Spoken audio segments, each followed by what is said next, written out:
कहा, अरे राम जी आप क्या कर रहे, मुझे ऐसे प्रणाम मत करो, मैं तो मंत्री हूँ, आप राजकुमार हो, युवराज हो।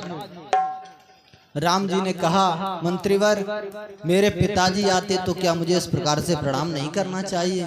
तो कहा अवश्य करना चाहिए, वो आपके पिता हैं। राम जी ने कहा यदि वो मेरे पिता हैं तो आप भी तो मेरे पिता के तुल्य ही हैं।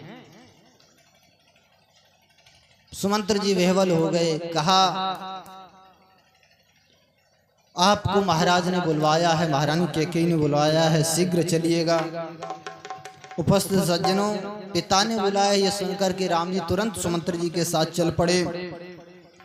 और स्थिति यह है कि आज से पहले हमारे राम जी ने दुख देखना तो तू दुख का नाम भी नहीं सुना था।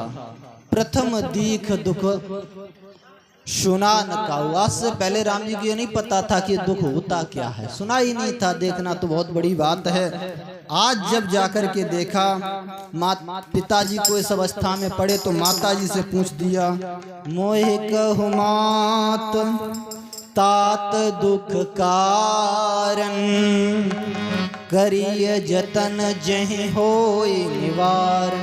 मैया पिताजी के शोक का कारण क्या है, मुझे बताओ, मैं वो उद्यम करूंगा जिससे मेरे पिताजी का शोक दूर हो जाए। तो कैकेयी कहने लगी, सुनहु राम सब कारण एहु,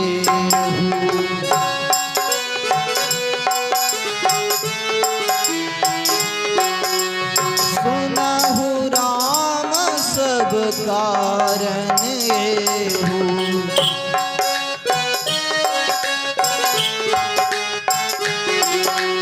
राजहि तुम पर बहुत स्नेहु,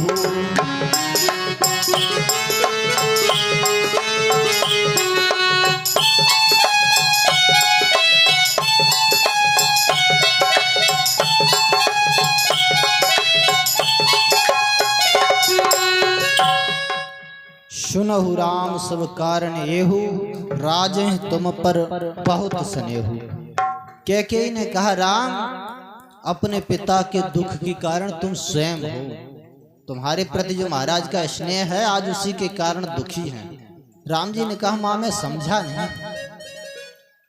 कैकेयी ने कहा, तो समझ लो, दैन कहो मोहि दुई वरदाना, मांगो जो कुछ मोहि सुहाना। मुझे महाराज ने 2 वरदान देने के लिए कहा था, मुझे जो अच्छा लगा मैंने मांग लिया।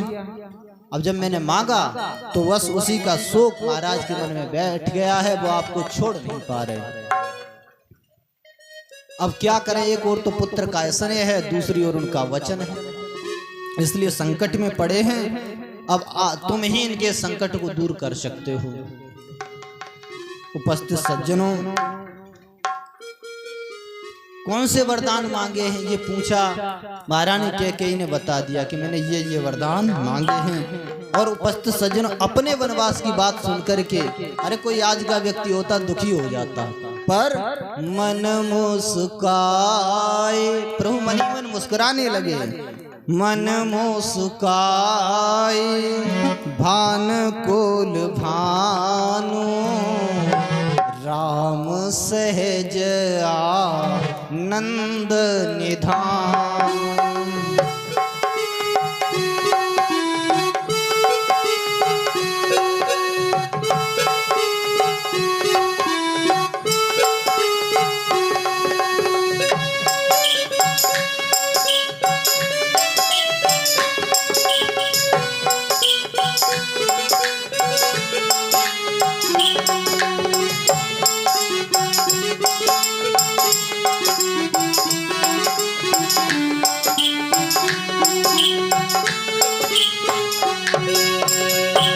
अपने वनवास की बात सुनी सरकार प्रसन्न हो गए।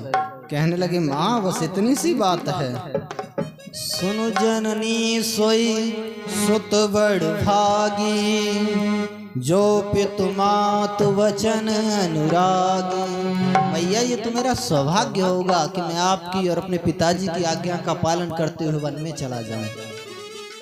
उपस्थित सज्जनों, यहाँ भगवान ने जब आए थे तो कैकेयी जी को क्या संबोधन किया था? माता कहा था। मोय कहो मात तात दुख कारण, क्या कहा? माता। और अब जब ये पता चला मेरे लिए वनवास मांगा है तो क्या कह रहे?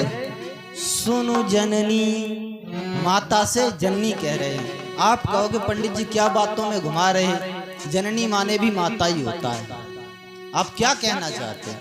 तो उपस्थित सज्जनों, जननी का अर्थ भी माता ही होता है, पर माता में और जननी में अंतर है।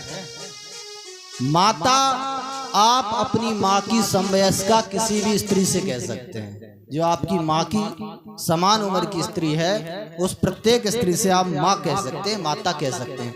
पर जननी केवल उसी को कहा जा सकता है जिसने आपको जन्म दिया है। जो जन्म देती है वो होती है जननी। आज कैकेयी मैया प्रभु के लिए माँ से भी बढ़कर के जन्मदात्री माँ जननी बन गई, माने प्रभु के मन में कैकेयी माँ के प्रति सम्मान और बढ़ गया। आज का कोई व्यक्ति होता उसका सम्मान घट जाता कि अकारण मुझे वनवास दे रही, कैसी माँ, काय की माँ, लाखों बातें सुना देता। पर हमारे राम जी ऐसा बिल्कुल नहीं करते, वो तो माँ का और सम्मान करते हैं। और आप कह सकते हो कि प्रभु के मुख से निकल गया होगा ये जननी शब्द, कहना नहीं चाहते होंगे पर निकल गया होगा धोखे में, अभ्यासवश। तो का निकल जाता तो एक बार निकल सकता है। आगे वाली चौपाई देखो, उसमें भी कहा तनय मातु पितु तो सनिहारा, दुर्लभ जननी सकल संसारा। फिर जननी कह दिया कि जो माता पिता को संतुष्ट करे ऐसा पुत्र संसार में दुर्लभ है। उपस्थित सज्जनों, माता पिता को जो संतुष्ट कर ले, सच में आज के समय में ऐसे पुत्र मिलने बहुत कठिन है। फिर जननी कहा, तो आप कहोगे कि चलो इस बार तो कह दिया, लेकिन क्या और भी प्रमाण है? तो अगले दोहे में फिर मुनिगण मिलन विशेष